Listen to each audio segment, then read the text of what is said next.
So here's the Cadillac of oil injectors. So this will probably be the heaviest oil injector that you'll ever feel in your hand. It's definitely not made in China. I was notified that some parts are made in Korea, some parts are made in Japan, and some parts are made in Taiwan. So it's a combination. You know, we have nothing against Taiwan is like America. Remember, one time we saved Taiwan from, liberated them from Japan, if you don't know your history. And Korea, South Korea, you know, we do business with them. They helped us, we helped them. And Taiwan and Japan.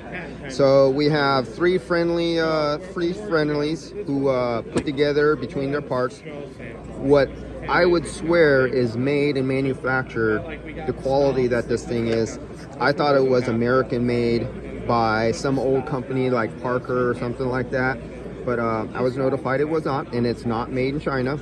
So, and nothing wrong or against China, but we know sometimes we get bad quality stuff. But this is my #1 to-go recommended oil injector or dye injector, especially if you're working on hybrid vehicles and you want to keep the dye away from plastic and you don't want to expose it. This has a glass cylinder. This is plastic on the outside, but it's a Pyrex cylinder on the inside. And if you feel these threads are so silky smooth, it feels like they're rolling on rollerblades or roller bearings. I gotta say, this is one of the finest built oil injectors I ever did see. All right, guys, and we all know what this is. We've seen these, the videos on these and how to use these, so I won't go over that again. Right there.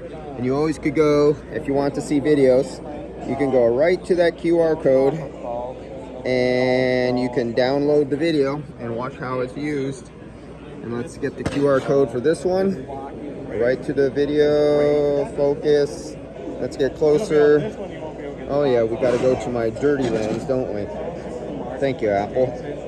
Let's get out, let's get to another one. Right there.